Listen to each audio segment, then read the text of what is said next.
You're making a background image right now? Yeah, it's great. Okay. Oh God. Stay here, dude. I gotta sit off to the side. I hate you.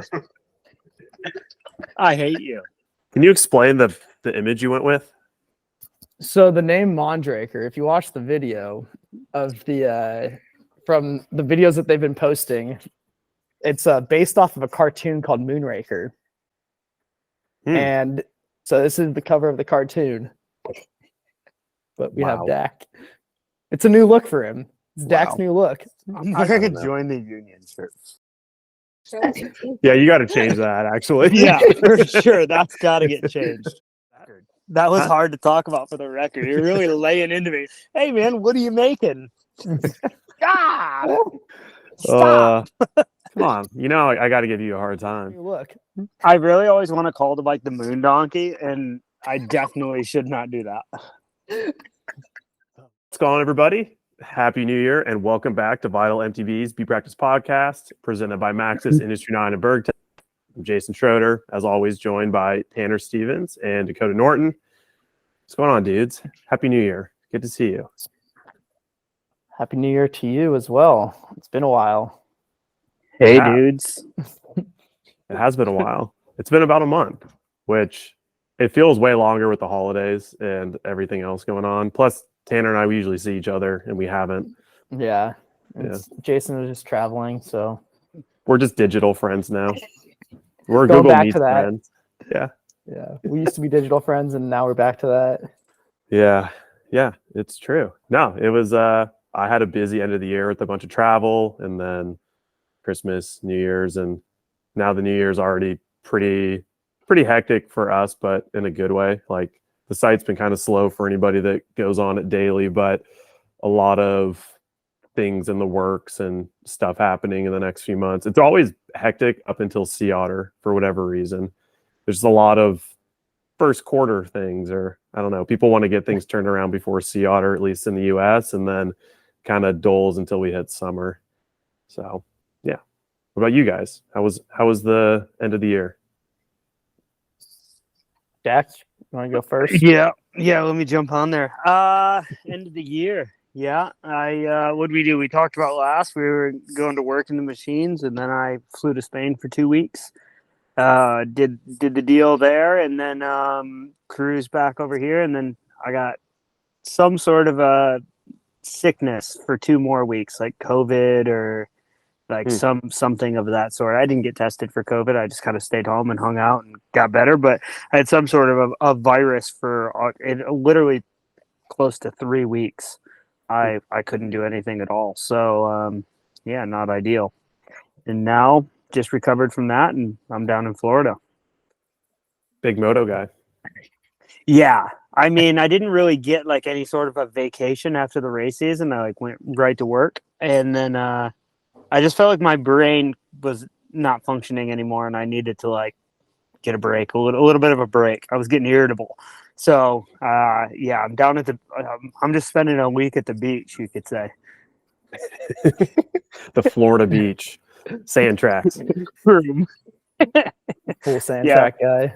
Big sand track guy. About to put a scoop on. Dude. Look like you're at San Fran Supercross. Yeah. You know what? I was pretty much face down in the beach most of today trying to ride this sand track down here. It's been rough, but yeah, just it was getting ready to snow and be really cold back home, so I wasn't feeling too great, so I used that time to like get some stuff moved around in the van, and yeah, cruise down here and hang out for a little bit. What you got going on, Tanner? Dude, I was up north in the Bay Area for the holidays, and then I got back down to Oceanside for a total of about 6 days or 5 days, and then jetted right back up here. So, and then I'm heading back to Oceanside tonight, so gonna be down there for a while, hopefully.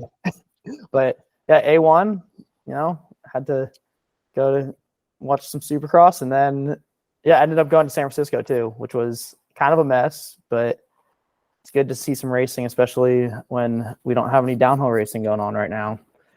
But yeah, For it was sure. a good time. You, Dak, you getting ready for Southwick or what? Yeah, I know we got the break this summer, so dude, that would be unreal, wouldn't it? Just like get out and try to qualify for a pro national. I got a couple pro-ams in the way. I need to get checked off. I'm gonna try to get that card, but no, it would be unreal, wouldn't it?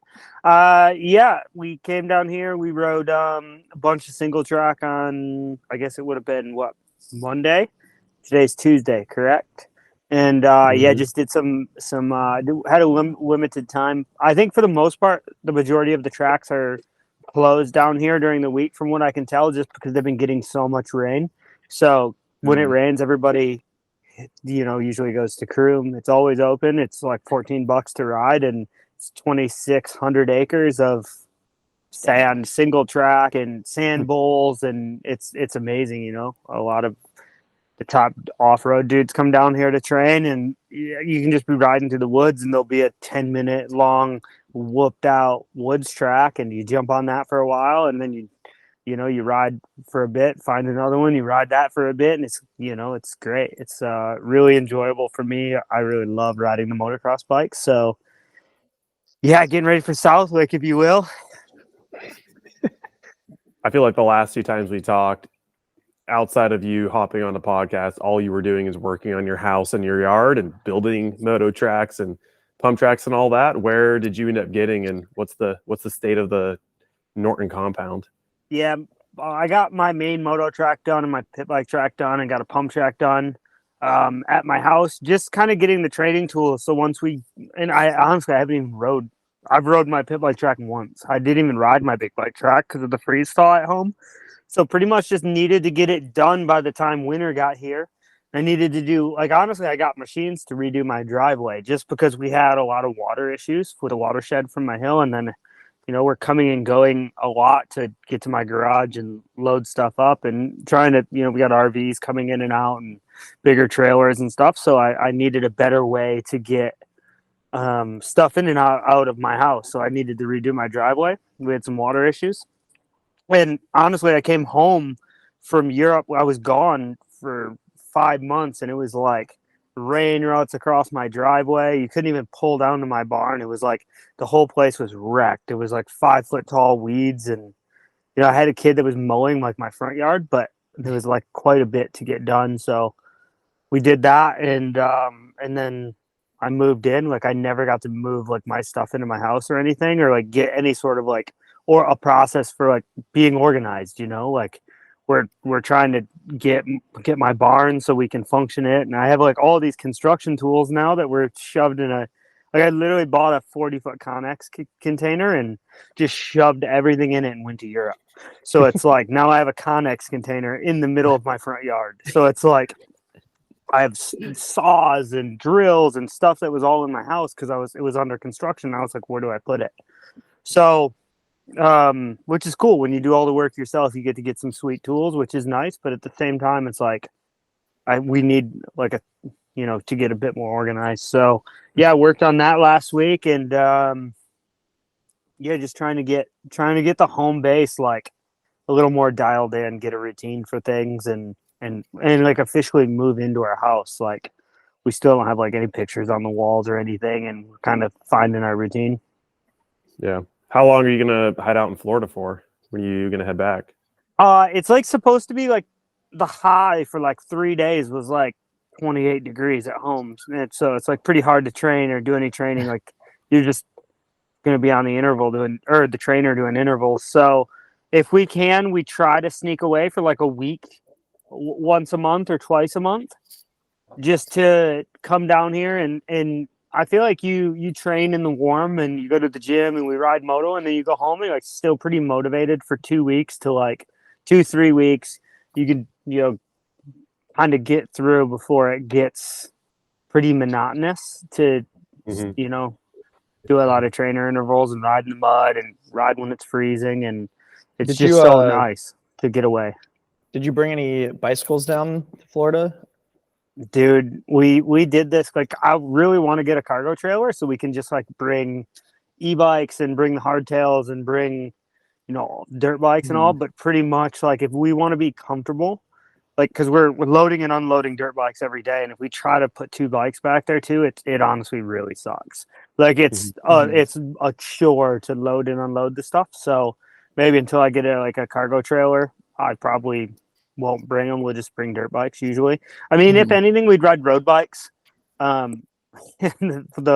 The Florida drivers are pretty sketchy. So unless you know you're gonna have a place to have a back road to ride, bringing that much gear and the amount of just stuff you need to ride that much, it's just too much it becomes more of a job than it is to sneak away for 5 days in the van and have it be not a chore. All right, Tanner, where is your background? Where did it go? I deleted it for now. You got to put it back up now. Okay. I just wanted to make sure I can put it back up for the big reveal here. All right. While you're putting that back up, here we go. Anybody who read the title of this podcast, well aware that we got some big news to talk about today. Our boy Dak has a new home for 2024 in outer space. If you're watching this, buddy. After 2 very successful years with Intense, you're coming off your best World Cup season yet, and you decide to make the move to Mondraker's new factory race team. So we got to hop on. People are pretty in tune with your career and your past couple of years due to this podcast. And yeah, man, just take us through kind of how everything came together and why you decided to change teams going to 24. Yeah, I got the call probably about halfway through the season from Christy at Intense, and she was like, hey, I don't think we're going to keep going. Obviously, I don't know in a lot of other industries, but for sure the bike industry has been in a bit of a rough place. And I think, COVID definitely had an effect on that, but they were like, hey, we're going to, maybe make a change, or either not necessarily step back or not race necessarily at the level that they were with Aaron's program.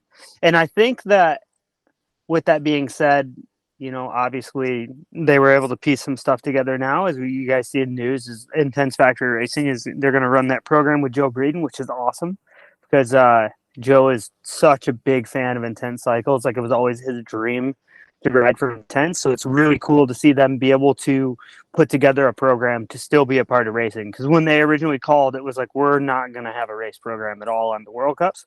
And we put a lot into developing that bike. And it's kind of a bummer for sure. We just now got the bike really good and working well, and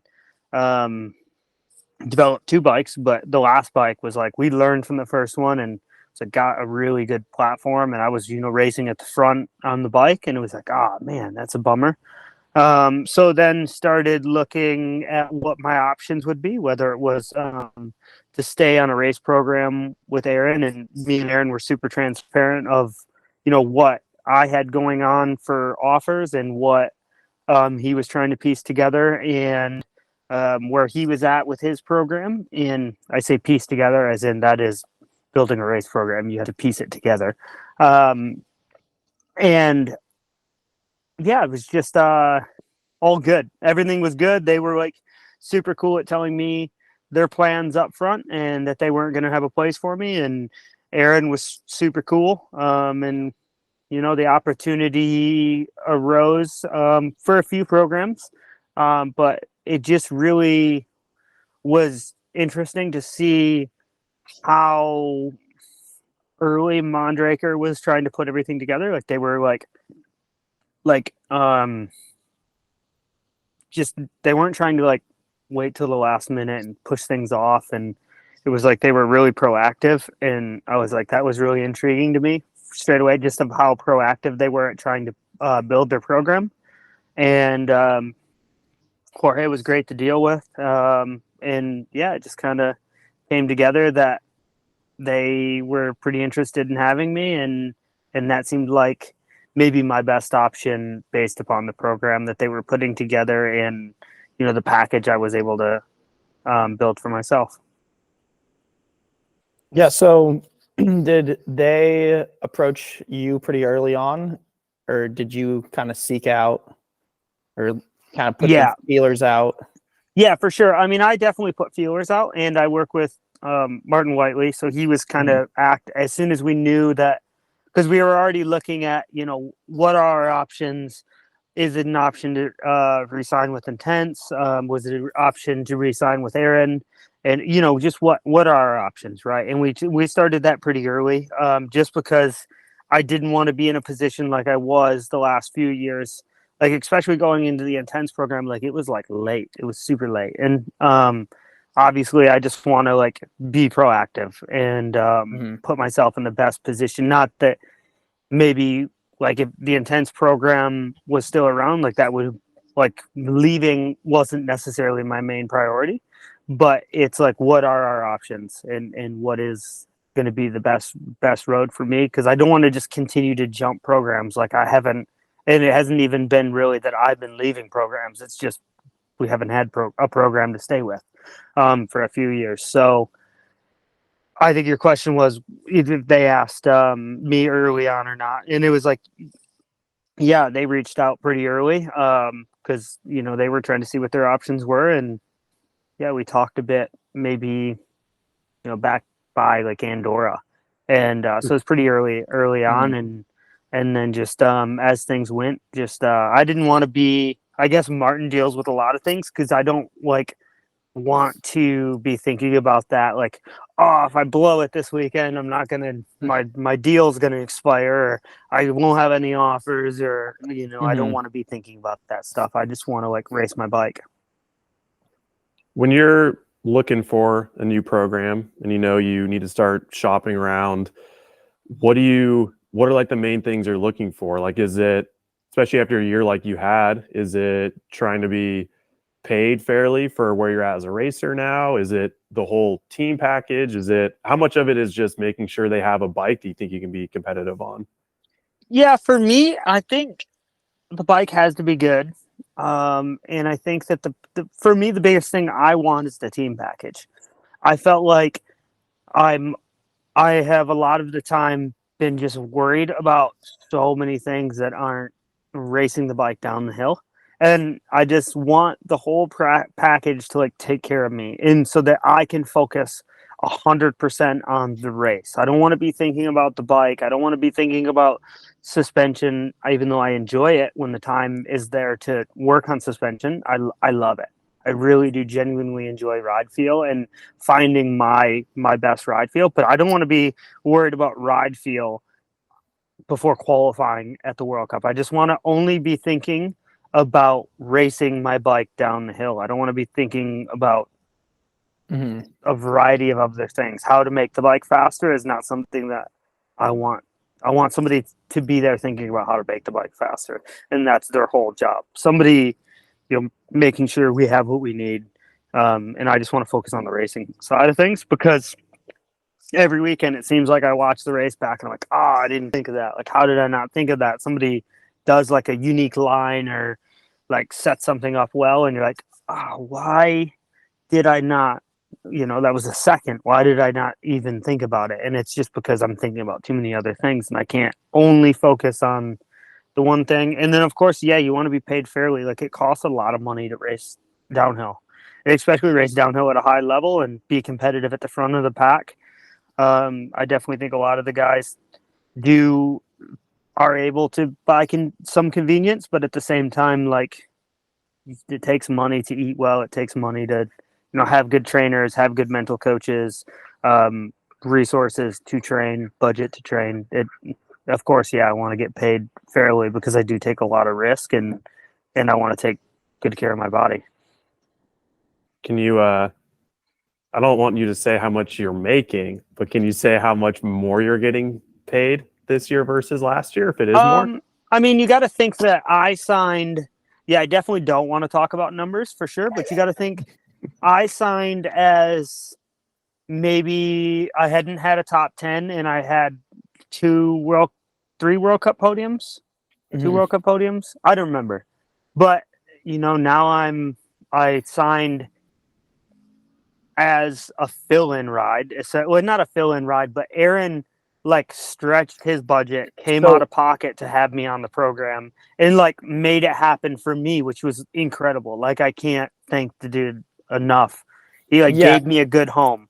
I think But- people don't understand is how late you signed with Intense. Like that deal wasn't signed until well into the year that you were racing. Oh, for sure. Or Yeah, I think it Intense. was like January or February. Like I was mowing my lawn when I signed the Intense deal. Like I Yeah. was sitting on my tractor mowing my lawn. Was that So it's like- 2022 or 2022? Yeah, 22. So Yeah. Aaron's like, yeah, dude, I think we can make it work. And definitely came out of his own personal bank account to have me on the program, which was incredible. Like he was awesome.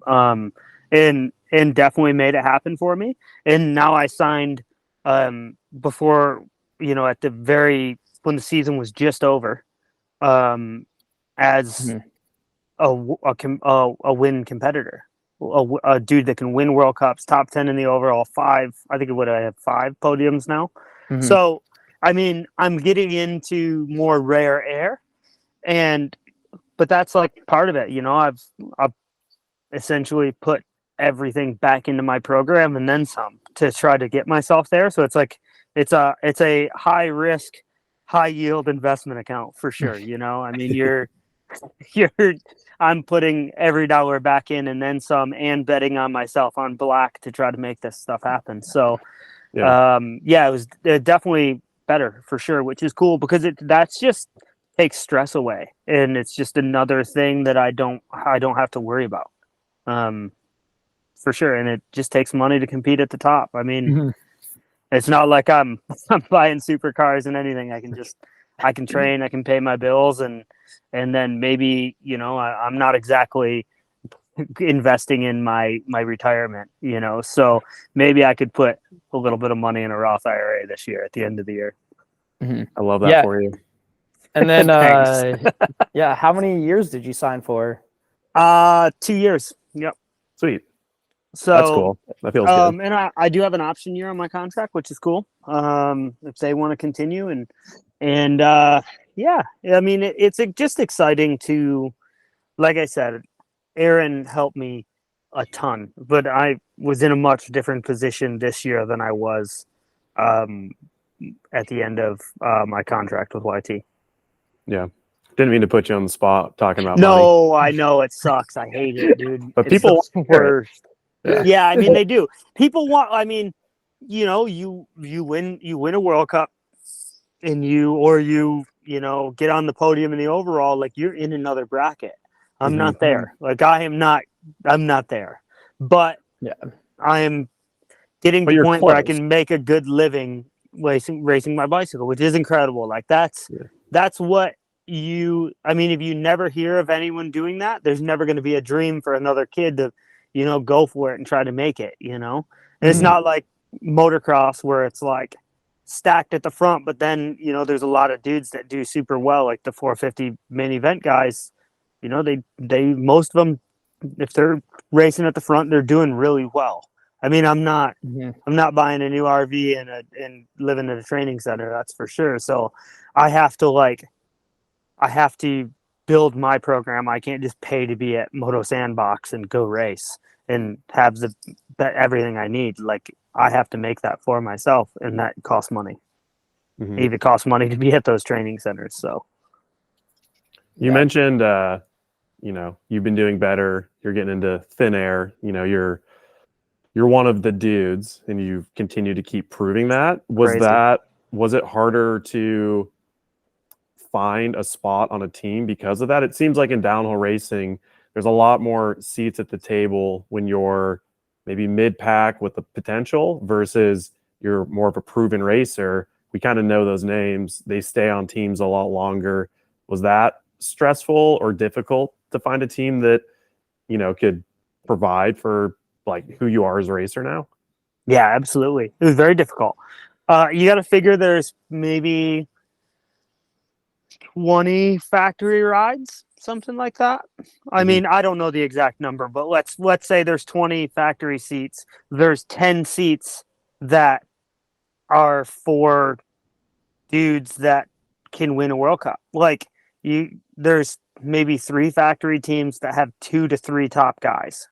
And if those teams aren't hiring, I think it's honestly harder for a guy like me. And I'm not just saying it's hard for me. Of course, I get it. everybody will spin things out of context. But if the better you're doing, the less seats there are with, let's say, budget and resources to race at that level. I do think. I think it's definitely both ways. But I think if you're trying to get travel and a few bikes and maybe a very small salary, like to pay your trainer and pay, some racing, a couple of like training races, I think that is actually easier to find personally than like a seat on a program that I have a program that I can be competitive with the other 5 dudes that are winning at the moment. Like there's only so many programs that operate at that level. Yeah. Does that make sense?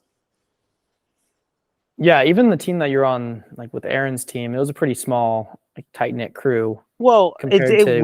we operated at a high level for like, as far as like, we had a good budget and we stayed at nice places and we ate good food and we had everything we needed at the races. Like it was a good program. Like Aaron definitely doesn't cheap on like the quality of life at the races, because it does make a really big difference for sure. But if you're going to talk about like or Luca and these teams are doing, like, I think Common Sol 3 people, does 4 people on track and 3 or 4 people, so let's say a person on track, a physio, someone that cooks food, a team manager. Every rider has his own mechanic, and they do a test camp a month all off season, or like the preseason.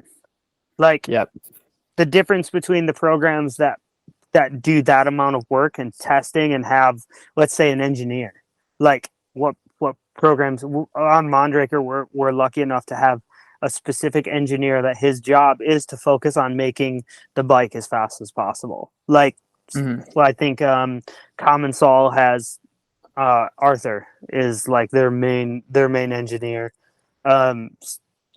It's Cube has an engineer, I believe. So it's like, what is the level of the race program, right? And how do I align myself with someone that believes in me, that they can invest in me and I can win for them, which is like, that's, big shoes to fill for sure. But also at the same time, like, where do I find a place where I'm going to be happy, that I have competitive teammates, that I have the resources to go race and win? That's a hard decision to make, because if you make the wrong decision, you have 2 to 3 years to that's it. Like, that's your life. You made your bed, you got to sleep in it. Exactly, 100%. And you look at that with F1 racing, you look at that with motocross racing. I mean, it's you bet on what you think is going to help you go to the next level. Yeah. All right, going down some questions here. That was hard to talk about, for the record. That was hard to talk about, for the record. You're really laying into me. Hey, man, what are you making? God! Stop! Come on. I got to give you a hard time. Surprise, surprise, we are going with mid-episode ad reads this week. If you thought I just forgot to put them at the beginning of the episode, guess again. And on top of that, I actually wrote some fresh ads. So please fight the urge to skip ahead, have a listen, and when you can, support the brands that support the podcast. Thanks. As most of you know, Industry 9 has a reputation for producing quality, top-tier wheels for nearly every cycling discipline. But what you might not know is they offer 11 anodized color options via their custom wheel configurator. A great way to lose track of time. You can choose the color of your hubs and each aluminum spoke to create a truly one-of-a-kind wheel set that you can't get from any other brand. Oh, but wait, there is more. Industry 9 also offers an exciting range of cockpit components, including their premium IRIX headset spacers, and A-series stem that comes in a 31/8 and 35mm clamp. It also comes with 30, 40, and 50mm lengths. Just like their wheels, all cockpit components are customizable with the same 11 colors, meaning you could have a gold and silver headset, silver stem spacers, red faceplate, and blue stem body. You know, if you really want to capture just every color of the rainbow. To build your own custom wheels or cockpit setup, make sure to head to industry9.com. That is 9 spelled out. UK component brand Bergtech has long designed and developed components for racers and everyday riders alike. They're well known as the cockpit of choice for shredders like Jackson Goldstone, Veronique Sandler, and Josh Bryceland, but if you go on their site and have a look around, you'll find they offer a ton more products. Some standouts include their aluminum Penthouse MK5 flat pedals, my personal favorite, the Greg Menard signature bartender grip, anodized UDH hangers and axles, titanium frame bolts, and offset shock bushings. It's kind of like a one-stop shop for all the finer details on your bike that often can be tough to find. A brand built on a passion for the sport and dedicated to the riders who choose to rock their products. Make sure to check out Bergtech the next time you want to give your bike some deserving love. You know what's way cheaper than the suspension service your bike desperately needs, or less of a hassle than finally replacing those C-frame bearings you said you would swap after last winter? Slapping on some crispy, fresh Maxxis tires. Doesn't matter if you've got a month-old whip that came with some questionable rubber, or you're still rolling around on 26-inch wheels like it's 2013, Maxxis has got you covered. The tires of choice for the world's fastest racers, whether they're sponsored by Maxxis or not, you can visit your local shop or favorite online retailer to get the same tread patterns and compounds. All right, I have a question about Aaron, because he really kind of put his neck out for you with Intense, and I mean, I think we all know what a great dude he is, and the program he put together. Like, I'm bummed to see it not continuing, and I don't really know what his plans are, so I'm hopeful we see him racing next year with something going on. But you talked a lot in the last 2 years just about how much he's helped your race program. Was curious what you're going to take moving forward, not being on his team, but what he's kind of maybe taught you you'll apply it moving forward. Yeah, for sure. I think the biggest thing was contentment.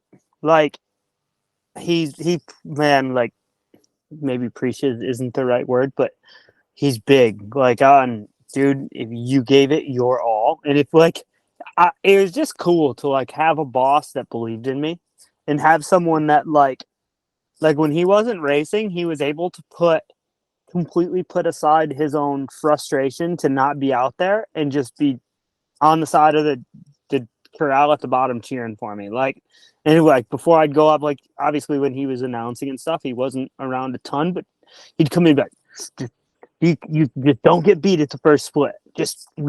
We can't give up this time. Like, you gotta come out of the gate swinging. Like, just go for it. Like, that's what we've been saying this whole time, by the way. Yeah, thanks. But it's just like, just give it your all, and like if it doesn't go your way, at least you gave it your all. And it's just like it was just good to like get to know, like, as a friend, like as a genuinely good dude. Like, I learned a ton about health and fitness. I learned honestly the thing I learned the most from Aaron is something that he, like, racing aside, like he was like big on contentment, like just give it your best effort and be happy with that. But like how he operated as a professional in tough situations, both like his self-value, like the respect he had for himself to just stay calm and like in really hard situations and during hard talks, like he was just so calm in terms of like he didn't get upset and get worked up. He just like was an absolute savage when it came to like just laying it out there exactly like he's seen it, with no emotion, like not in terms of no emotion as in like he would just disconnect his emotion, but he would just stay like so calm, and he could just have tough talks and tough situations so calmly and like genuinely care for you.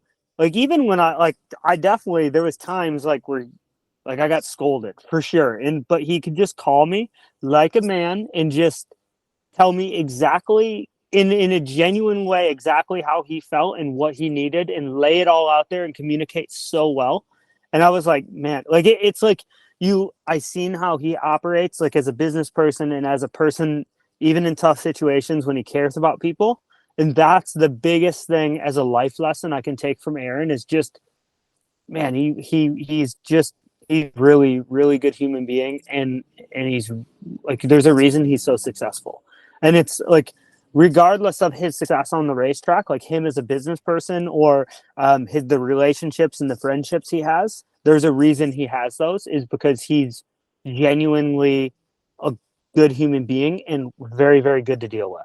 So aside from the racing, I just like take away a lot away from him and how just interpersonal relationships, how to deal with people, how to deal with tough situations, and have respect for yourself and the people you're dealing with, and communicate well to them. And that is something I am not good at. Like I get upset and I raise my voice, and like I shouldn't do that. Like in tough situations, you just get worked up, and it like he's just like even keel, solid crew. Like, and I want to be more like that for sure. That's the biggest thing I can take away from Aaron. That's sweet. It's cool. I mean, I think all those things are the most valuable when it comes to just how you are as a person and the way you think, because it's kind of a given that Aaron, yourself, you guys are fast bike riders. Like that's the given part. It's putting all those pieces together that usually is mental components that are tough. So hard. Yeah. That's the thing that bike racing has taught me more than any, like, you don't learn this stuff in college. You don't learn this stuff, through you. I definitely learned it through trial and error, and you go through life. And if you do get some coaching on those things, someone can help you. But like, even like everybody wants to know the nitty gritty details, like how much money is this dude making? Like, how many bikes has he got? How big's his house? Or like whatever, like when you deal with like people that are not celebrities, but they're like members of the community that are, I mean, all these dudes that race, like Danny Hart, like you'll want to know all these nitty gritty details. What do they eat? What do they do for training? Like, how'd this deal come about? And that's cool to like talk about those things. Like, I love hearing about like Ricky Carmichael. Like they did this podcast with When We Were Fast about his switch to Honda and him like completely betting on himself. And we love all these things, but like the amount of stuff that bike racing has taught me about how to be a better person, how to have good business relationships, how to treat people better, how like what you can, do to build better relationships. That's all the cool stuff that like I was able to learn, and the things I'm grateful about on being on a program with Aaron, and like what I've learned in the last couple of years. I couldn't have learned that like in a classroom or through a textbook. Like that's so cool to get to learn all these things, especially somebody that's like so successful like Aaron, or I hope that at someday I can operate as much of a professional as he does. Yeah, that's sweet. Yeah, I'm dude, saying that as 31 years old, You're 31 years old? Yeah. I know, it's crazy, isn't it? Tanner's 30 now. Going on 23. I turned 29 this weekend, so shit. Our Not time's far running up, boys. I'm catching up. Yeah.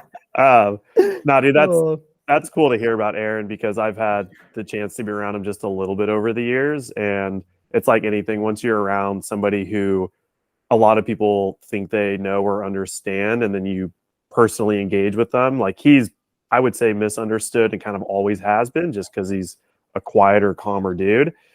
But I was stoked when you ended up on his program, because I was around him when I was younger, and I took a lot of stuff from that. And I was like, this is only going to be beneficial for you, because, ever since Tanner and I have known you, you've been fast. It's just putting those pieces together and organizing them in your head that it was hard. It's hard for all of us, So it was pretty clear to see the impact he had. And it was cool that, like, especially last year, you guys like both being on a podium, both doing well. It's pretty dope. Yeah. Yeah, it was awesome. Like rooting, and it's not gonna like, even though I mean, and I'll be fair, like if I could, it wasn't really an option for me to stay with Aaron just because of the changes and him. Mhm. Like obviously, like I said, it costs money. To run a 4-rider team takes a lot of budget, and to have top riders takes a lot of budget. And like when I just didn't want to sign later, and it was like this option is gonna expire, So like it's like I have a good option, and I just need to take it because that's getting me something I crave as a person is just to be some security, and just because I hadn't had that in how many years, right? So I wanted to know early on and just like set my focus, and then try to make a run at these next few years. I had some spark, and I wanted to try to capture that and be as prepared as I can and come into the race season with a hungry program. And I think the brand has a lot to prove. And I think, I mean, not that I necessarily would say I have a lot to prove, but I just want to win. Like, I don't think I need to prove anything to anyone but myself. I want to prove to myself I can win. And that's been sometimes hard to like believe. You know what I mean? So just align people that are at the same place. They have things to prove. It's a young brand. I mean, they're 25 years old, and the brand is like, from being to the factory and going through all that, like they're legit. Like the brand is no joke. They're super legit. There's a lot of good people, and like as far as like, and I didn't even, I guess when I signed, realize the size of the brand, but like when I went to the office. Like the day they won Val di Sole and went 1, 2, 3 at Worlds, those 3 bikes are the only thing in their lobby. Yeah, they have like a couple shirts and stuff you can buy, but literally the only thing in the lobby is the day they went 1, 2, 3 at Val di Sole. In the kitchen, in the upper office, like where all the, I guess you could call it like marketing department and all that is, like it's just one. The only picture that's on the wall is the ski jump at Val di Sole, and it's Brooke, and it's the only artwork in the whole company is racing. Like there's a world champs bike sitting in the office of the CEO, and it's the only thing in there. Like racing is like they say racing is in our DNA, but literally racing is the only thing that is in the office. Like any like artwork or it's just racing. It's cool. That's It's super cool. It's really cool. Mondrakers, I mean, you don't see them as often in the US. And, we have mostly US listeners and whatever. Like, people maybe don't feel like they know the brand too well, but their bikes look good. Like their whole product line, I think looks pretty sleek and fast and quick. And, but then talking about racing, I mean, last year it was under the MS Mondraker team, and they had like one of the most adjustable prototype bikes with whole new suspension layout, all that stuff. Is that, I mean, kind of maybe shifting gears, talking about the bike, you come off of 2 years of developing the M1, which is kind of bittersweet because now that it's all ready to go, you move on. But is it reassuring going right back into a program that's like, we're developing a bike to win races, and we're here to like create whatever that looks like for you? Yeah, I think when I went to Intense, it was like, it was no holds bar. How do we make the best bike possible? And like I've went through 2 bikes, and I've learned a lot.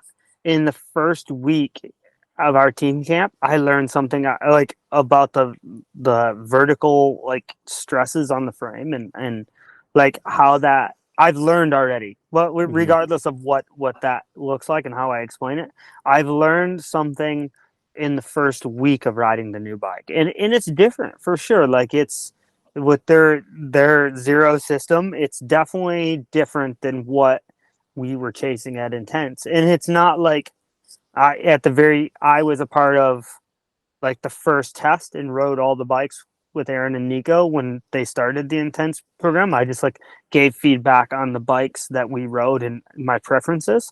But that's the cool thing about downhill is like you look at Jackson on a Santa Cruz has won World Cups. Amari on a common saw, a very different suspension platform, has won World Cups. Like, there is multiple ways to skin the cat and get the job done, if so Yeah. to speak. Like, For sure. it's everything is always a compromise, and now we're coming in to the World Cup season with a bike that has the direct opposite strengths maybe as the bike I rode last year, and I still feel like I can confidently do well on it. And if anything, the things that I'm really good at, this bike seems to be good at. So You want to go into some exciting. of that? I mean, we can talk about Yeah. it for sure. Like, not Sure. like, obviously I was like at the, I think my dog is warm. He's doing 360s in here. Sorry.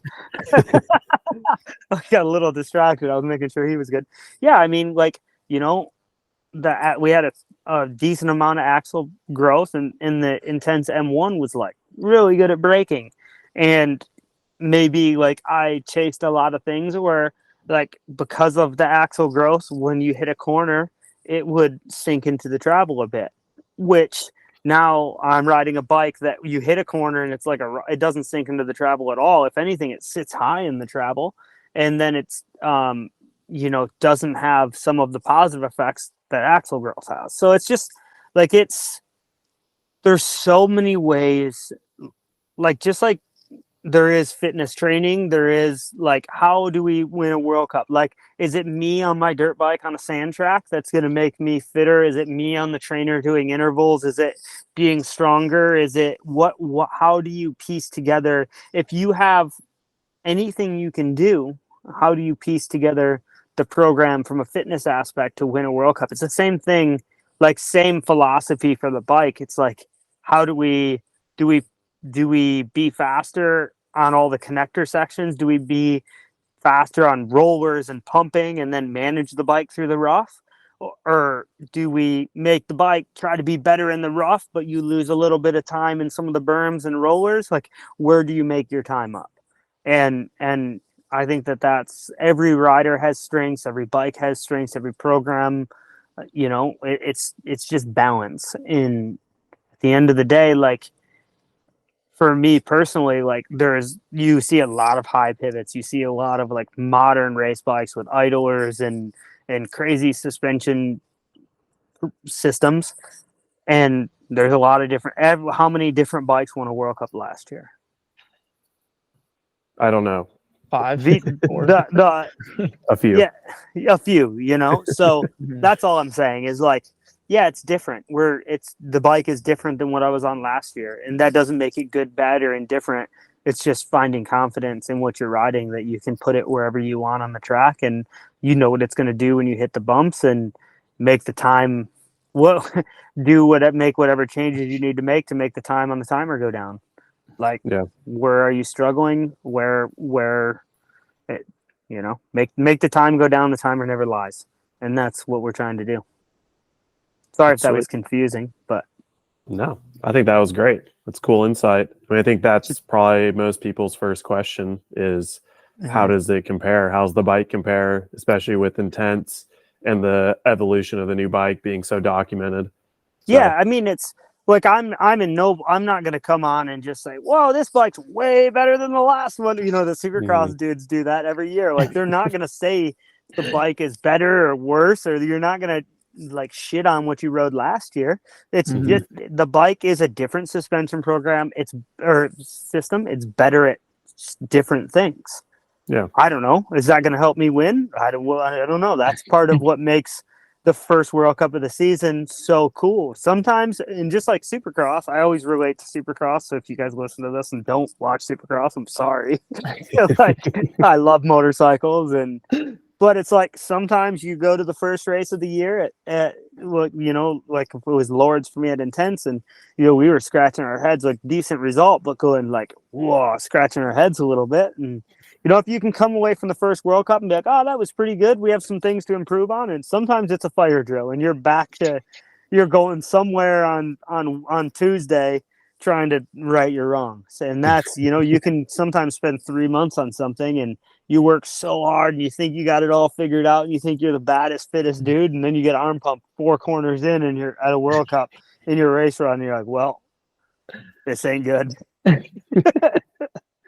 Well, what with you switching teams and everything, how to be ready at the first World Cup, what has the off season looked like getting on the new bike? Like, when did that start? What have you done so far? And then what's the next few months look like getting comfortable and up to speed? Yeah, I mean, we were on the bike super early, like a month ago. Already did like a test camp just because of the amount of time it takes if we do need to make any like major changes.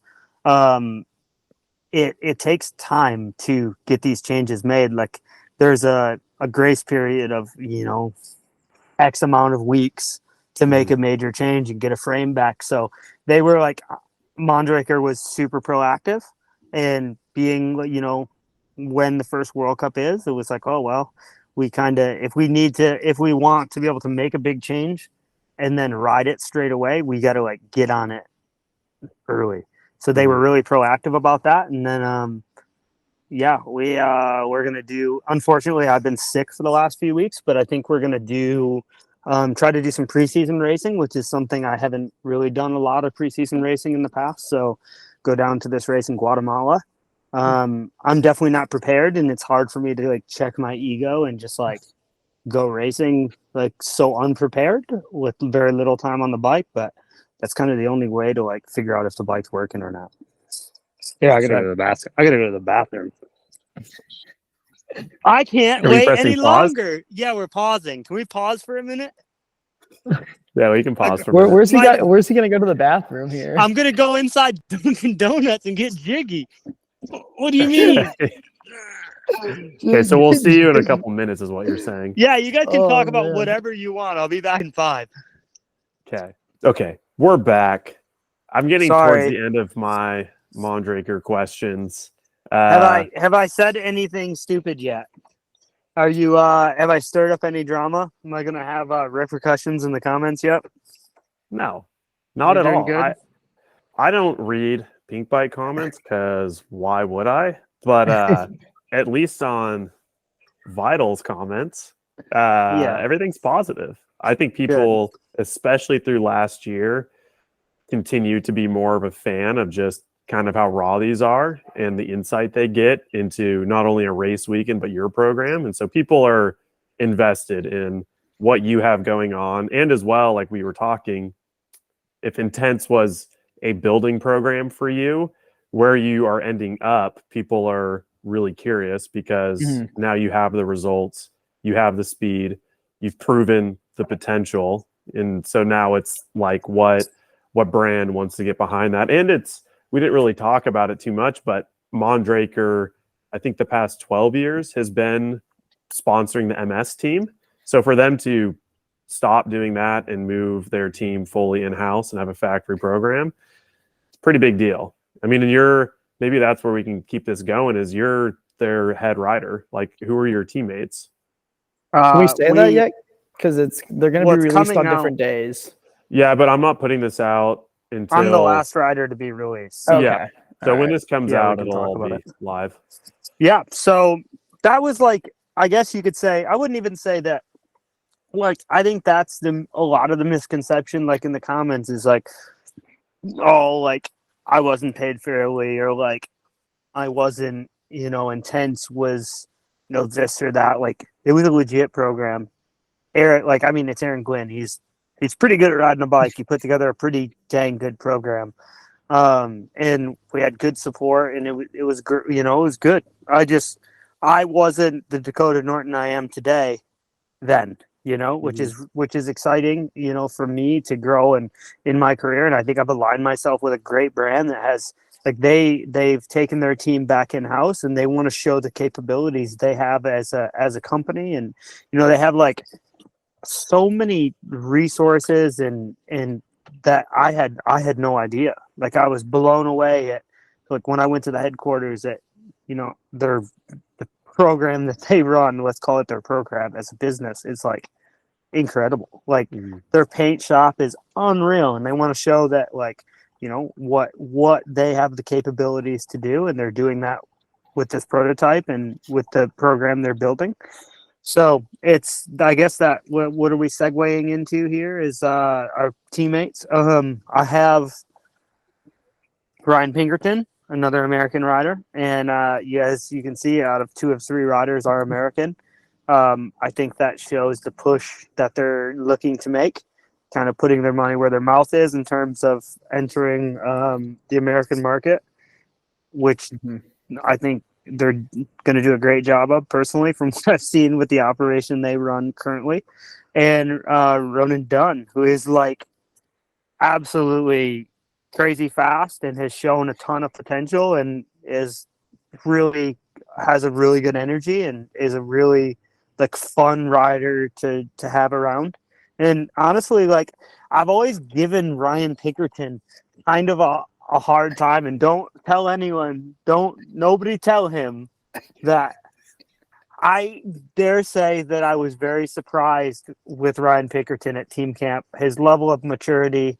And I always just thought he like, gets this like goofy laugh that like he has this complete goofy laugh, and you think he's just messing around. And I've just haven't been around him in a few years, and he's like matured a ton as a kid, and he was great to be around. And really, the team of people that they've put together is awesome from what I can tell, and from what time we spent together. Everybody's got along great. We have a bunch of really good personalities that mesh well together, and yeah, I think it's going to be really fun.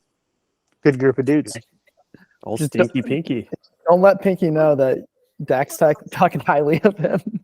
Nobody tell him. Nobody tell Ryan that I Mainly, thought he was all Nobody right. tell Lopes.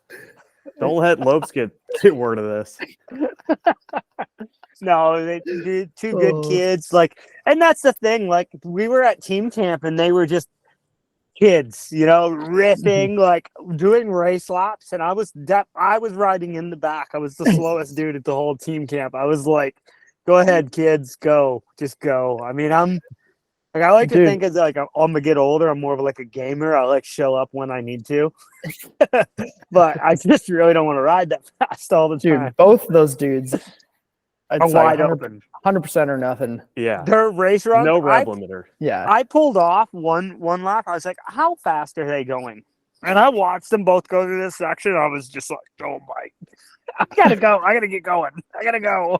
I am not going through here like they are. That's for sure." It was funny. The engineers were like, "I think they're riding a different speed than you." You're like, clearly. Yeah, for sure. I'm chilling. that's not just a thought, that's a fact. Yeah. I'll be the first one to tell you how much I'm using the brakes. Oh, that's pretty funny. Hey, I got a question for you. Mondraker, when they developed their last Summum downhill bike, did it in aluminum and like hyped up aluminum, and then like 6 months later launched the carbon model. And there was just there is speculation, debate around what the hell that was, if it was just marketing or whatever. But you've been riding an aluminum bike the past 2 years. This is kind of broad and open, but like, you guys are testing a bike that's aluminum. If it goes to carbon, like, do you want to stay on aluminum? Like, what's your thought on the ride quality difference in those materials? I don't know. It depends on if they do it right or not, right? I mean, carbon can be awesome. It can also be terrible. I guess that's true. If anybody's asking me anytime soon if I want to run 35 mil carbon bars, that's going to be a big no. You mean to a light rod? Yeah, like, just, hey, you want to put a piece of rebar through there? No, it's different. It's all What are these you talking about? They have compliance built into the layup nowadays. Yeah, That's what they tell you. Well, yeah, let me tell you, good point. All right. I mean, I know a lot of the the things you see on the internet are buzzwords that are really good for marketing. Let me tell you, a lot. You got to tell something somehow. Well, I have learned a lot about stiffness recently, and how much stiffness can help. I always thought you wanted the bike to be as compliant as possible. And then we put some plates in this Mondraker in a couple of places that would help it vertically. And I had to eat my words. I was like, yeah, no, we don't need to make it any just make it like noodly, compliant. And we put a couple of brackets in there, and it was like, whoa, like this thing is way better. And it was like, I had to like go back to the drawing board a little bit on my brain of how things, structurally So- things work. Have you tried drop bars yet? I'm not dropping no drop no. We got No. Eli That was my John next Tomac out question. here. That was my next question is, what stack are we running? Where's Stack Attack at on the Mondy? We stacked up, boys. It was funny. I was like, I was like asking them about 50 mil rise bars. And I thought it was kind of a laugh. And then they didn't want to use my bike for any of the photos for the launch because my handlebars looked so ridiculous. Because they had like a minus 45, minus 10 stem, and I was like, and I had like Wait, 8 minus? Well, yeah, it was like a 10 mil drop stem or a flat stem, and then it was Yeah. like we had okay. like 80 mil spacers to make it high enough, and I'm like, we got to do something. They're like, we need to make you something so this doesn't look so ridiculous. Dude, I'm the glad they're crossbar. doing it. Holy cow! Yes, Awesome. get the crossbar, get the pad. If you So go much over room for 50 branding. If you go over 50 mils, like then we're talking about compliance here. We're gonna need the crossbar. You're gonna need to add some stiffness in there. I mean, the bike already has little removable, plates you put for flex. Just have them make you a few different crossbar materials and thicknesses and all that. You're onto something. I'm gonna tell you that underneath the bar pad on my 450, that crossbar is cut in half and taped back together underneath the crossbar. We want it compliant. Too Stiffer much. is not faster. Stiffer makes my teeth hurt. Are you still with Renthal? Nope. We're gonna run their in-house Okay. handlebar stem combo, which is Mm. pretty cool that they have the capabilities to do. So they can make you 50s. They have the capability to make the 50s. I'm just saying, They like, have the power. I'm just saying, I'm trying to get some 50s. Well, once you get the Dak Norton signature Stack Attack 50 mil rise bars, Stack I'll take a pair. 50s. I'll take a pair for my dirt jumper. Heck yeah! Actually, I've That's ridden what I 50 mil rise bars on a trail bike before that had Didn't a you- lower stack. It was fine. Didn't you work for a company that made an 80 mil rise bar at one point in time? I did. Deity still makes 80 mil rise Yep. bars. Were they compliant? Did you enjoy them? Yeah, I mean, I never rode them on. I've only ever ridden their 50, and it was on a dirt jumper mostly. Mhm. But I run. They make it in a 35 bore now, and that on a dirt jumper. It doesn't look as ridiculous, which is probably the main reason I run it. But it feels good. It's stiff, like not like in a bad way. But yeah, we gotta change your cockpit setup because I don't know. Maybe you'd have more fans if it didn't look so stupid. Well, I think the problem was the like head tubes on bikes nowadays are like they're tiny. Yeah, 10 mils. Mhm. I keep telling people we need more stack height, and they just Mhm. they don't agree. You know, just I did give an me some more article. stack. I did an article at the start of this year called "What's In, What's Out," and that was, I forget. I put it in what's in being hopeful is that it was higher stacks on frames, but mostly on like larges and XLs. Mhm. Like mediums and most brands are like pretty optimized for like all of the Geo is pretty good. But dude, as reach goes up, stack like barely goes up in most bikes. And then you get all these tall, lanky humans that are running your setup, a bunch of spacers and bars to compromise. Because they've figured it out. Well, it's because that's your only option. But Yeah. if you just made the bike taller first, put a big old head tube on her, big old gooseneck. They call it gooseneck on the Yeah. rig. Yeah. I tell you, these 998s on my KTM are great. They're awesome. I really enjoy them. What's the Full- clamping diameter of a motorcycle handlebar? It won't fit. Okay. I don't know. So it would be really cool if you just made that happen. Yeah. Well, Um, maybe someday. All right.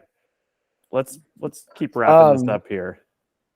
Yeah, I think you had a question on there about sponsors. Mhm. Oh, Team you're sponsors. really gonna get me going now, aren't you? What do you mean? You're just don't get me. We into got you the- here. We I'm got gonna to make the most of this time. all Hold right? on. You're gonna Let's get me in make trouble. this very clear. This is promoting your new team and you. We're doing a whole podcast giving you love. Mhm. What are you riding for? Yeah. So I'm going to be. Let's see here. Team sponsors. I'm going to be. You want me to open Here? the tab for you? I can read them off to you. No, I know them. I know them well. I got this. Okay. Okay. You got a pit We're board gonna- with you? Write it on the inside of the goggles with the tinted lens. We're going to be wearing Alpine Stars gear, which I'm pretty excited about. That'll be, it's been a few years since I worked with those guys, and I think that'll be awesome. I have my personal sponsors. I'm going to be wearing 100% goggles. I'm going to be wearing 510 shoes, running Yoshimura pedals, which will be super cool. Flip pedals. Flat pedals. What Flat pedal about guy. what about your flip 510 pedals? Impact Sam Hills and Yosh exhaust. High rise bars and flat pedals guy now, buddy. Wait, no, I'm there's going no to- way you're racing with flat pedals. You're not just gonna breeze past this. Dude, flat pedals win medals. Yeah, for Sam Hill. Yeah. Well, And hey, Dakotah maybe- Norton. Apparently Dakotah Norton too, buddy. So Yoshimura is Uh, clearly making clip pedals. We'll see them at the No. World Cup. And what we're going to be doing is running Shimano, which will be cool. I started my career on Shimano, which will be very exciting. We're going to run the E13 wheels that we worked a bit on last year. We're going to run their in-house bar and stem. We're going to be, I think maybe working with Ergon on grips. We got a couple things we're still sorting through. Max's tires, which will be exciting, and whole That's the different best deal. one. Maxis is the best one because this is the B Practice podcast presented by We're Maxis sponsored. Gerteg and Industry 9, which means we can come up with a new plug somehow. And we can talk tires now. The Now Max's that make or break section. I'm That's gonna me. get that. We'll get a stamp made, and you can stamp it on your forehead. The Maxis make or break section, BRAKE break. And then Seems like a good setup. yeah, I say Fox think so. suspension. Yeah, Fox suspension. Yep. it's Got that nice. cus- Yeah, I think it's really good. We have really good quality components all the way through the bike, and we're gonna be looking good. It's gonna be riding good. I'm excited. So you've ridden most of the sponsors in the past. Like you've ridden for most of them, right? Yeah, it's all much all of them. similar stuff. So nothing crazy, and proven winning components. Yeah. That'll be sick. If only Shimano would just come out with new Saint now. Because I'm That pretty would be sure sweet. Saint is like over a decade old now, 15 which is years. insane. Shows you Yeah. how good it was when it launched. It's kind of stood the test of time. Sweet. Stoked. Yeah. I mean, and then mechanic. Yeah. Unfortunately, I'm super bummed about this. No James next year. He's got a really, really, really awesome gig lined up though. Maybe we can circle back and work together again in the future. We kind of had like a glory days working together there for a few. With that program, it just allowed me to have an American mechanic. And Ernie's gonna range for me this year, which will be exciting. He's awesome. He's super cool. I got the bull, baby, and he rides frequently. He's a really good rider. So I can't say too much on his mechanicing. It seems good so far, so we'll see. Just with the amount of time it looks like I'll be spending in Europe, it just is best if we have a European mechanic, because I'm gonna have to start working on my Spanish. Yep. Well, See, See. it is good that you have a mechanic who's worked for American riders. For most people that don't know, Ernie was Charlie Harrison's mechanic. Nick Nestroff worked for Intense back when it was before the Aaron program. Yeah, that'll be good. Well, and has he been attached or working with Mondraker in the past, or like how did that all come about, ending up with him as your mechanic?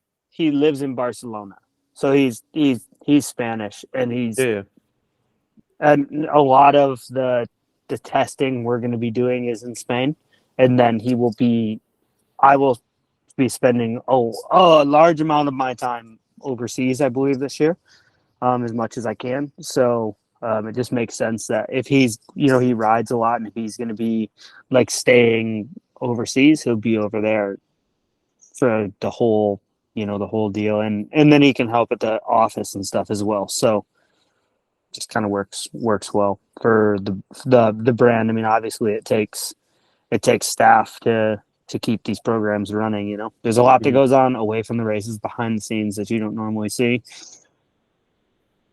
Yep. Yeah. Well, heck yeah, man. I think that anything else you want to touch on with the new program, or? No, I just think it's, I'm just excited, Ben. I mean, we had a great time at Intense. I learned a ton. Obviously, with definitely some changes, and just kind of, I'm just happy that it worked out, that I was able to sign and just kind of, be early with things and not have to stress about it, and just put my best foot forward to be the best version of myself next year. And you always have so many questions in your mind of it. Am I making the right decision? Is this going to work out for me? Is it not? Am I doing the right training? Just to put yourself around people that are hungry and that their primary focus is winning World Cups is exciting. Like, it's just one box to check. Like, what is the primary focus here? Racing, winning, cool. Yep, got it. And then it's, you can check that box, and that's exciting. I'm stoked for you. It's gonna be an exciting 2 years. Maybe three. Maybe three. I don't know. It depends. If we rail, it might be 3. We'll or see. longer. Like, is or longer a possibility? Yeah, I think or longer is a possibility. Yeah, for sure. I mean, we'll see. Obviously, if I don't know. It depends on how many times I fumbled a football. we can keep the visor attached and keep it pointed downhill and going fast, I think. Okay, do we have screws on the visor with this one? Does the new helmet have screws on the visor? Because we have seen the no visor run from a Dakotah Norton in the past. I've nothing to say. I have nothing to say. I'm just gonna shut my mouth while I'm ahead. I'm hoping that the visor stays attached. Correct. I mean, it has so far. It looks good so far. Okay. It's good to hear. Hopefully no cue ball situations next year. No Loic at Snowshoe last year. Yeah, no peakless Dude, survival laps. It's so bad. It's so bad when it's the worst. You know what's the worst? I'm gonna tell this story. It's pretty funny. It was Fort William, I believe, and I fully tomahawked. I don't even remember what race it was. Tomahawked myself. Like, got down to the bottom, rode through the finish crowd, and I was just sitting there like in disbelief watching the TV with my helmet still on. And George Brandon looks at me, looks away, looks back again, and goes, "Mate, you know you have no peak, right?" And I was like, ah! Completely I lost it. I was just sitting there in the finish crowd with no visor. I'm surprised at this point we don't have races like MSA or Fort William where you have long motorway stretches that dudes aren't reaching up and, like, instead of pulling a tear off, they're just whipping peaks off. Punching their visor off, looking like Hunter Lawrence. Oh my gosh. Speaking of aerodynamics, round 1 of Supercross, Christian Craig, one-piece Fox kit. Would you would you wear that, Dakotah? If Alpine No. Star was like, If it was Look at- legal, because look it's at illegal this. right now because you have to wear a 2-piece kit. it's true, but what if they just zip together? At no point, Is that you not a know what? loophole? If I get beat because I'm not in a one-piece skin suit with no visor on, But it's not a skin suit. so be it. Oh, that's right. Do it for the culture. I'd wear it. It's, I mean, my gear already is asked tight. for it. Footy pajamas. hmm Dude, it's got a built-in chest protector. It's like thing's pretty neat. Remember like the old moto jerseys with the built-in little Of elbow course, pads? so practical. They never worked. So like we didn't learn anything here. Listen, Uh. that on the other hand, if I could not wear any elbow pads and have elbow pads, that I'm into. hmm That I Yeah. would be into. Oh, not a bad mandatory elbow idea. pads this weekend? Put my elbow pad jersey on. Alpine Star's got some street moto gear Yeah. that they could probably mod and get you a tight-fitting jersey that's got the pads in them. Hold on. Stop. You stop it. When are people Right going to start now. wearing leathers at urban races? Oh, I hadn't Yeah, thought so about that. we're getting Gwin some. What? If I see him losing the rear on Instagram one more time and landing on the curb, that dude needs a blow up ripcord he can pull. A blow up ripcord. Uh, Have you talked to Mondraker? Or I guess this is more of an Alpine Star question about the potential of you racing in shorts next year. I love how you smile when you say that. You're like a little kid in a candy store. He's like, "Do you think maybe you could race in shorts next year?" You know, I don't. Maybe. Well, what about Guatemala? Mm. And maybe do it in Guatemala here. shorts? Yeah, Mhm. I'm just afraid for my knees. Like about the time they you make hit a the ground. beautiful knee and shin pad. Yeah, Ooh. but they become ankle pads as soon as you hit the ground. What? No, dude, the Alpine Stars ones are pretty sick. Yeah. Old Greg used to wear them back in the day. Again, just like a crossbar pad, so much room for potential marketing branding opportunities on the knee shin pad. How many Vital stickers can we put on the white knee shin pad? Not enough, let me tell you. Not nearly enough. we need like the Vital you know when you like dip things in the tank and the plastic sticker dip? goes around it thing. No, Hmm. this thing I'm talking about is like the wrap. Like they float it Yeah. on water and then you push it through it. Yeah, that's what we need. We need the Vital on the knee shinnies. I'll get you we got to right. get you some stickers for sure. Sticker Come on. pack. Come on. Just a little one. Sponsored. How about that shirt that Spomer was wearing? I know. I don't want to keep bringing up this dead horse of us making merch, but Spomer just like went haywire and made a bunch of shirts for himself, kind of. But he took, I don't know if you saw it, Dakotah, but he took the photo of us three sitting at Ben and Jerry's in like 2016 or 17, Put it on his shirt. and he just printed. It's just our faces on the shirt, but he put like a filter over it where it looks kind of Polaroid-esque. It's Yeah. got like a little white border, and it just says B Practice Podcast in the bottom corner with the little Vital logo in the other corner. And if you watch the video he put out with Nico today, going over all things frameworks and Angel joining the team, he has one that's it's Jack's knuckles that say Brooklyn on it. It's like that photo, and then it just says Vital underneath it. It's That's sick. pretty sick, Dang. actually. He was supposed to send me some, and I don't really know what his plan is. He just wants to like be the cool brand that makes shirts, and then we like give them out here or there. I'm like, nah, we got to make some money. Like, come on, Guys, people will buy this shit. We need to get some World Cups here this year. Jason, Yeah, that needs I'm actually working on it. There's a pretty good chance I'll be at Leger. Don't So- don't tease me. It's currently January 16th. There's so many days between now and then, and a lot There of are planning so to be many had. excuses you can make of why you're not going to be there.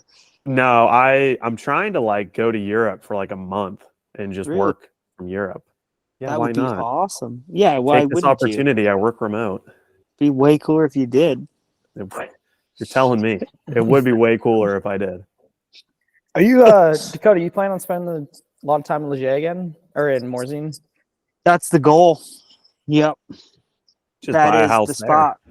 Dude, yeah, you know, I'm assuming it's really one expensive here, there. one there. Yeah, it's pretty expensive. Let's judge how much Dak makes based off where he's purchasing it. What he Yeah, where buys could you this year. potentially buy your second home?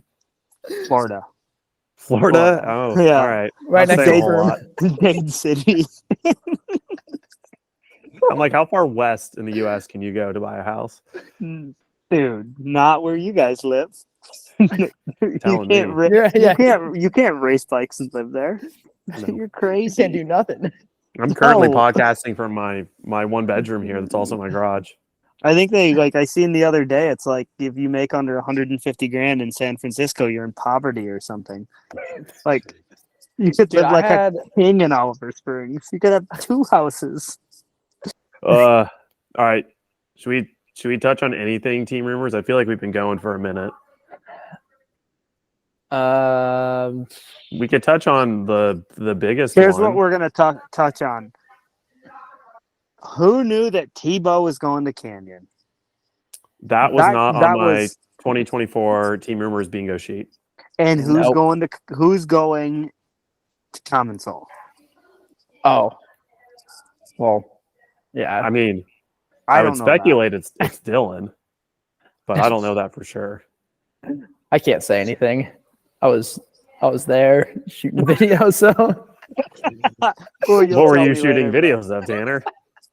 Is this gonna be the first time I actually have to cut something from the podcast? I can't say anything. All right. Well, but- I don't know anything. You didn't say I don't anything. either. I think I'm we're excited. good. I'm excited we're for good. this one. I'm excited for this one to come. See who goes where. That's going to be exciting. One thing, what's going to happen with Cammy with the Dorval team? That is, Is it think been the official biggest- that team folded? Because wasn't it? It was like speculated that team was going under. yeah, I don't know. I I actually asked- don't know. I don't know asked- either. There's I so many asked B comments Money. to keep up on. Yeah. I'm not Be I'm not cool. subscribed. What Be Cool say? Be Cool said he was gravy, baby. He's it was G'd all up? G. It All was right. all Jeezy. All right. No, I think yes, Tebow going to Canyon, surprising. Greg leaving Syndicate for Norco, also surprising, but it What kind of makes was sense? kind That of he'd be leaving Santa Cruz, at least in my eyes. That makes does sense. not make sense. doesn't make sense to me either. After Roscop left, after Roscop was forced out, it yeah, was but like it It's a kind of much like the different change. syndicate. Yeah, the changing of the guards kind of thing makes, in my eyes, makes sense from yeah. because the team was changing from when Loris and Luca were on it, and then Kathy's out, and then Roscop forced out, and then it's a completely different team now. Mhm. I mean, yes, different Marshy personnel. gone, Yeah, like it's. Dougie Fresh gone. I just feel like we'll never truly know what happened in a way because that's just something like that. There's like too much. I don't know. You listen to the video podcast Spomer did with Greg about Mhm. changing teams, and I just kind of tuned it all out because there's not a whole lot of depth or like transparency in why things changed. And so on one hand, why would Santa Cruz ever want to let Greg go? You know, like he is so much of that brand. And I think that like he made it sound like he walked into a room full of lawyers and had to like fight for his right to stay there sort of a thing. And who knows? I'm like, I don't know. I don't really, it seems like I agree. Them changing personnel, the vibes weren't right, Mhm. not seeing eye to eye. And that's a super long relationship. I mean, 16 years, no matter what it is you're talking about, just being with the same family, same group of people, it's a lot. So, yeah. But Norco's surprising. It sounded like there was somebody that was at Oakley that's now Yeah. at Norco. I forget the girl's name, but that sounds like one of the main factors contributing to Greg going to Norco. And then as well, I mean, Norco is maybe a sleeper brand to a lot of people with a lot of energy put into racing. Mhm. I mean, they had that whole bike last year they've been developing. it'll be interesting. It sounded like Kirk had a little bit of like kind of persuasion in there as well, like having Kirk McDowell like racing and being engineer, also racer. Yeah. Like kind of like a Kieran situation Mhm. that Santa Cruz had going for a long time. So Yeah, no, I'm sure. I mean, that matched with, it sounds like Greg planned to retire last year. Mhm. Now he's like, I want to race another year, but sounds like this will be the last year. But he signed up for something at Norco that takes him past his racing career. it's And honestly that sounded something appealing to him. I didn't expect from him, is like wanting to stay in as a coach, development kind of They mentor got role. those big bucks apparently.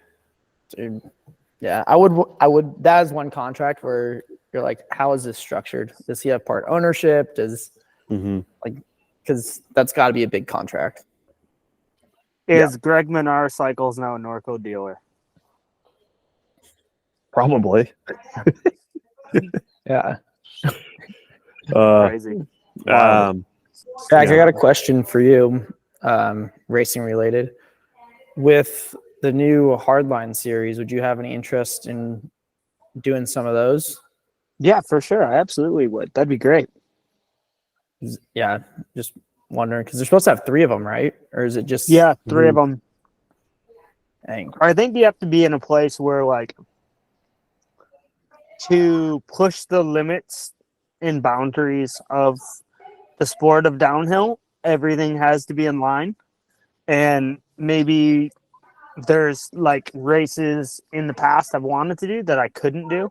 And sometimes it's just like if you're testing new products and you just, and things aren't really proven, you can't exactly go jump 100 foot on a downhill bike. So in the future, like if everything is like very in line and dialed in, yeah, I would love to do them for sure. But I don't think you can really be testing things even no matter what, like in jumping stuff that big. And it's not if it goes well, it's if it doesn't go well, then you're in a heap. And at the end of the day, like my goals and if you land perfectly centered in the landing and everything's beautiful and it's all good, but you tag 100-foot double and things might blow apart, so. And if your goal is to race the World Cups and be successful there, you don't need to be playing. If you play stupid games, you may win stupid prizes. So it's true. At some point in time, I would love to do that. And if everything's in line, I think it would be great. I mean, it's not like I'm afraid to jump that stuff. I jump big stuff on a dirt bike all the time. So it's just, that stuff's gnarly. You gotta have all your ducks in a row. Yeah. I just wanted to see like how you felt, because I think a lot of people on the outside are like, Hardline's the new World Cup, or like that's where the sport's going, and I have not heard that. Not necessarily. I'm not aware. So, I mean, yeah, it'd be great. Like it would be really cool if that was. But I mean, at some point in time, if you're going to race the World Cups, and then you're going to race do some domestic racing, and then you're going to do these hard slide races, it's logistically just too challenging because you travel too much distance. It's not like you can jump on a plane and there he goes. Jump out of the conversation. It's not like you can just keep good connection outside of a Dunkin' Donuts somewhere in Florida. All right. I can't thank Dakotah on the video right now because he's not here, but that was cool to hear. I'm excited for the next year. And I don't know. We'll get back on and do one of these sooner than later. There's not a whole lot going on this time of the year. It's pretty calm. I mean, maybe once a few more rider team announcements come out, we can do more of a wrap up of where everybody landed going into the season. Then yeah, other than that, it'd be cool to hear how Dakotah gets along with the new bike as he spends more time on it. Yeah. So cool. All right. Well, thank you everybody for tuning in. Be Practice Podcast. Thank you as always to our sponsors, Maxxis BergTech and Industry 9. I'm actually pretty stoked that they're sticking around with us for another year. And we'll see you when we see you. Peace.